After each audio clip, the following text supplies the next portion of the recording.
Hey friends, I am so glad that you are here to watch another video that I have made for you. Today we're going to talk about how I prepare my substrate and how I built my steam pasteurizer, and I'm going to show you how you can do it at home really easy. So hit the like button because I think you're going to find this helpful, and please subscribe to my channel so that you can catch all my videos that I'm going to make for you. And let's just get started. That I use for my substrate, I call it my orange cheese puff.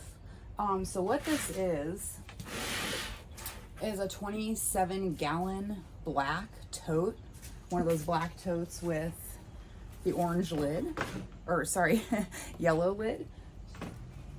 So I got one of those and I put a hole in the bottom down here. And then I took a Wagner wallpaper steamer, okay? Now the wallpaper steamer comes with this big tube. So after I cut the hole in the tote, I pushed this tube through, okay? And then I glued it with RTV glue. When you look inside the tote, you're gonna see the tube coming out. I put RTV glue on this side of it too. This is the paddle attachment for the wallpaper steamer. And so I hooked that to the tube and I just keep the paddle down. There are grooves on the bottom of the tote, so this is not flush on the bottom. There's plenty of space for steam to come up and out. So that's what the inside of this looks like.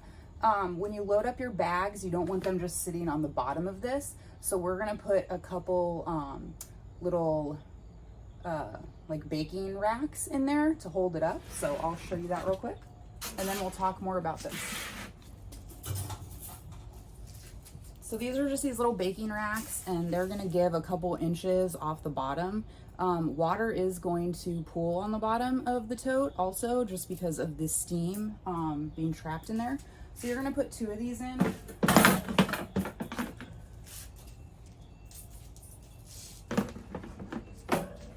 Okay, so there are definitely some other modifications you can do to this setup. But I kind of kept it simple. So this tube is super long, so I wrap it around the tote.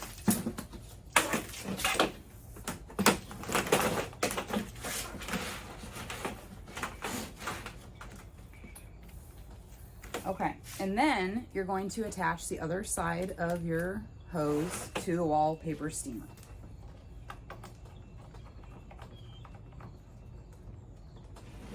This little top right here opens, and that's how you're gonna fill it with water. Now,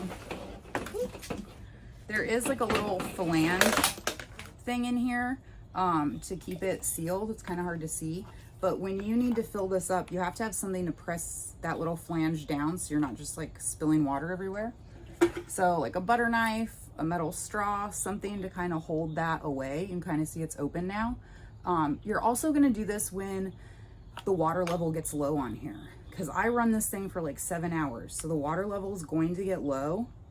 What you need to do is turn this off, unplug it, and let it sit for 1 minute. Then you can open the cap, and then you can add more water. I use this little tiny watering can for adding water.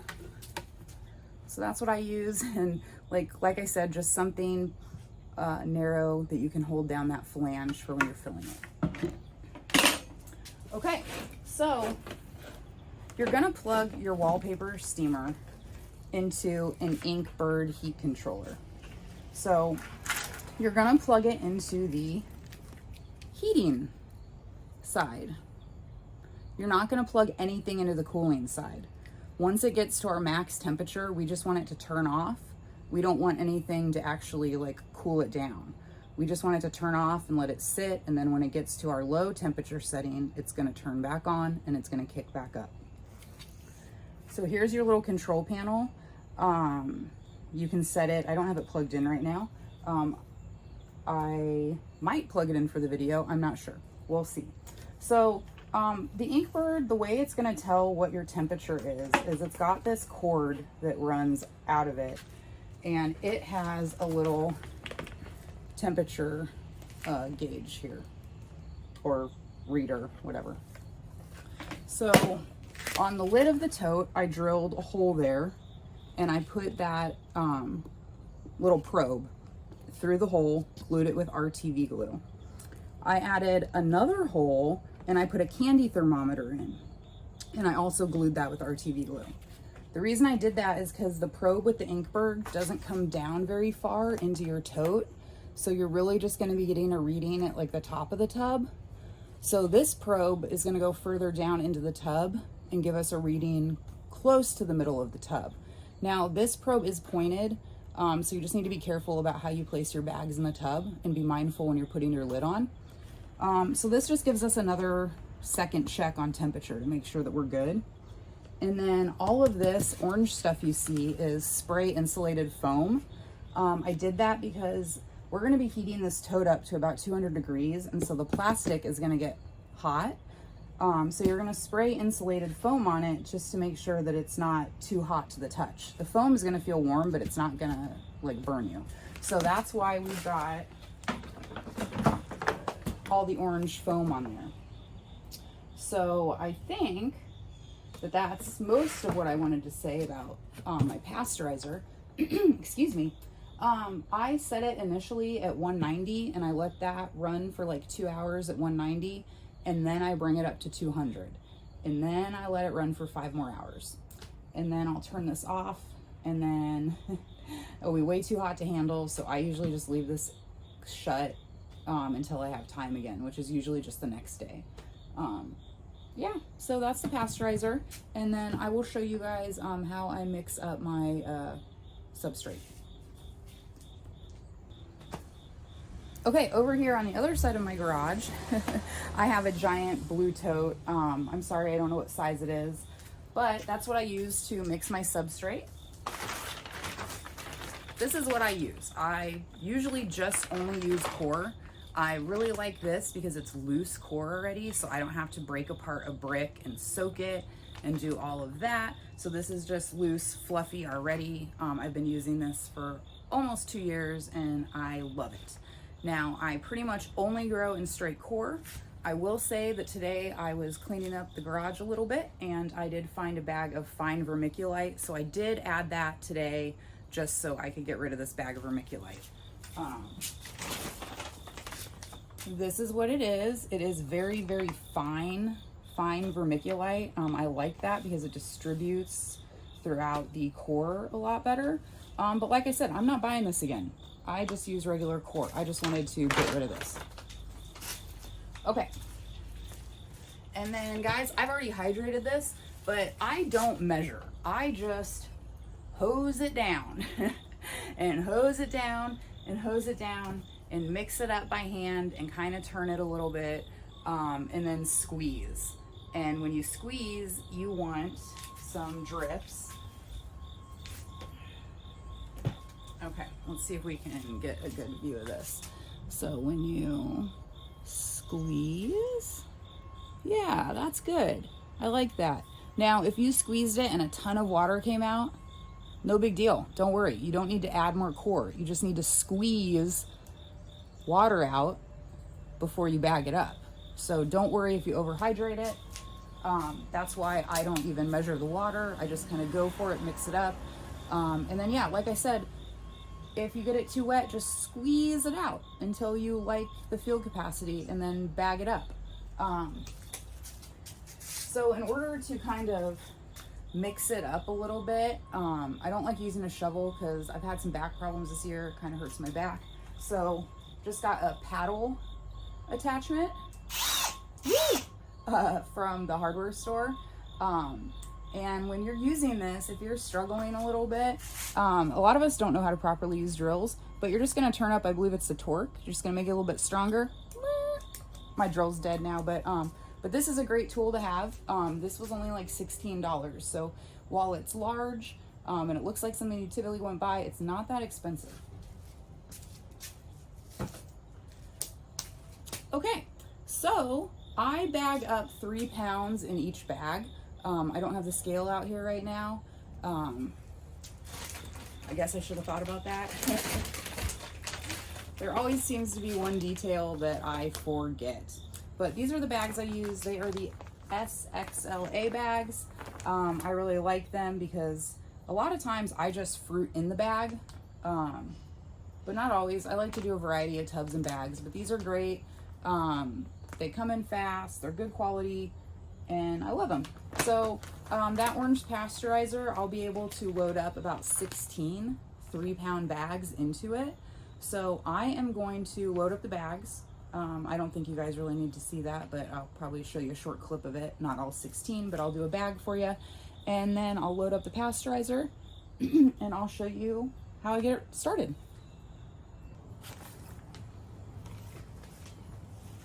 Okay, so you just want to make sure you turn your scale on and it's at 0 and you're at the right, I don't know, measurements you want. We're in pounds. So I'm going to weigh this.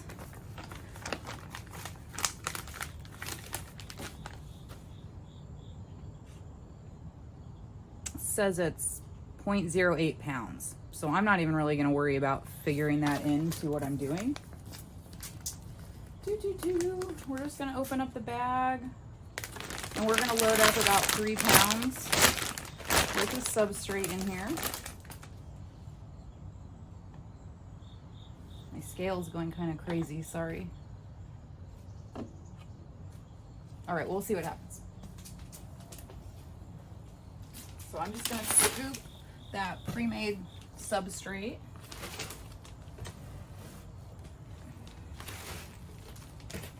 And after you've been doing this a while, you're trying to get a feel for what's about 3 pounds. That's almost 2.5.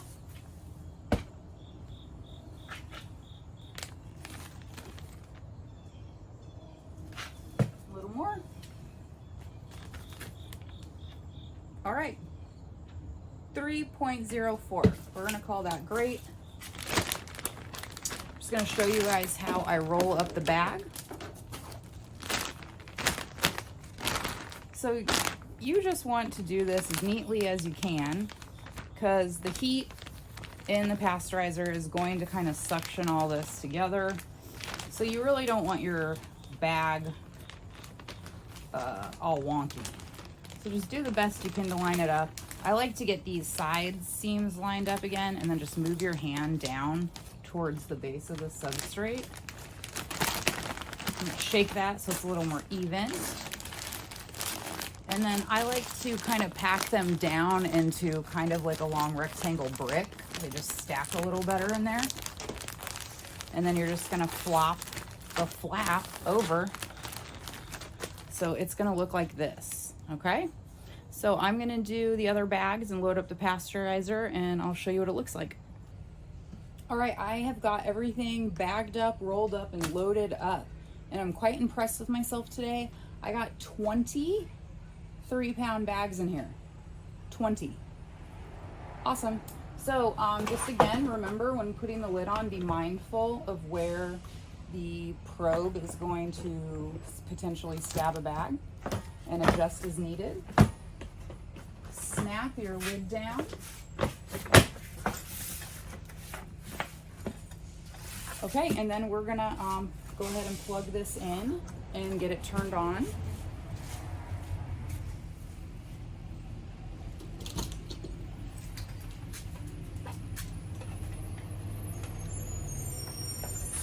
Okay, we're plugged in. I don't know if you can see this really good because the lighting, but it is set at 190 right now. Sorry, school bus just drove by. But anyway, I've got it set at 190. This top temperature is what the temperature actually is right now. So right now it says it's at 71. I've got it set for 190. So let's see what I have. If you hold down the set button, let's see. We got a low temp, a high temp, and then we are okay with it getting a 3-degree difference. So once it gets to 193, it'll shut off. So I'm actually going to raise it up a little bit because what that also means is once it gets to 170, 187, sorry, is when it's gonna like kick itself back on. It'll let it go 3 degrees below. So I'm just gonna, I'm just gonna get that set right, guys. So we're gonna bring the temp up just a little bit. I'm gonna set it at 194, and we're just gonna leave it. And then I'm gonna come back and check on it in like an hour and a half and just make sure the water level is good. It should be. And then after 2 hours, I'm gonna raise the temperature to 200 and let it run for 5 hours, maybe longer, just because I loaded up so many bags in here. It's a first for me to do 20 bags. So, I don't know, let's see, it is 9 o'clock right now. I have to leave my house today at 4:30. So that's probably when I'm gonna turn it off. I'm gonna let it run from now until 4:30. So what is that? 4.5. Let's see, sorry, I wake and bake. 9:30 to 10:30 to 11:30, 12:30, 1:30, 2:30, 3:30, 4:30. That's only like 7.5 hours. So we're just gonna hope for the best. It's a long process, especially if you have stuff to do. So wish me luck. All right, you made it to the end. Thank you so much for watching it in its entirety. If you have any questions, just put them in the comments and I'll get back to you. And once again, if you haven't, subscribe to the channel and like this video. Have a great day, everybody. Bye.